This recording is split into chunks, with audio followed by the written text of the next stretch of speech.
will probably depend on who wins, because if the United States wins, they'll probably blame China or whoever deals the retaliation blow that actually gets it officially underway by their standards. But if the United States doesn't win, it'll probably be marked as the invasion of Iraq and Afghanistan and Libya, which marked the beginning of World War III.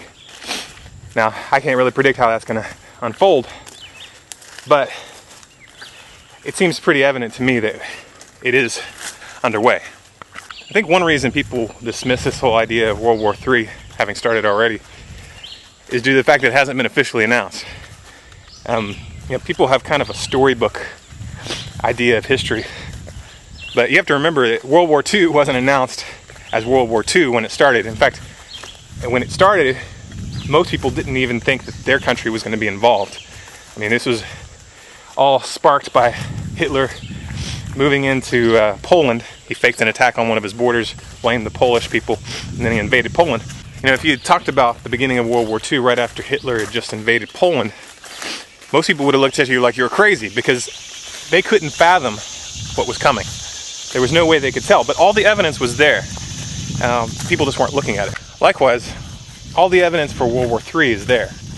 And I can understand why people don't want to see it, especially Americans, because we're the aggressors. We're the ones who are starting it.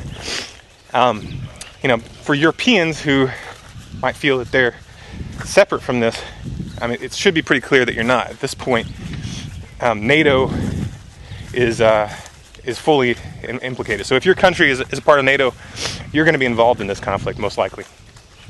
Even if you don't want to, because you've already engaged yourself in the invasion of Libya.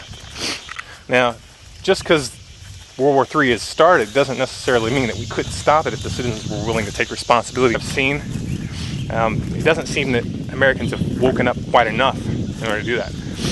And that's the reason I spend so much time focusing on the United States rather than covering the rest of the world, because a lot of people bring that up.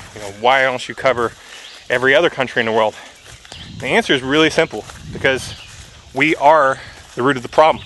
If you were to address what's going on in the United States, then you could solve a lot of the problems that are going on globally, because we are the empire.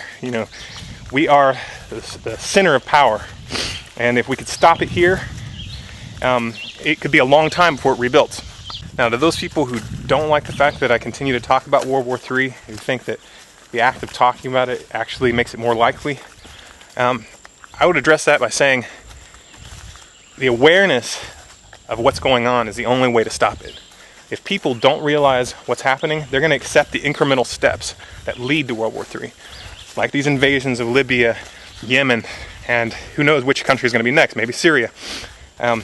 That's how these things start. They don't start with a big, full-out invasion of every country in the world.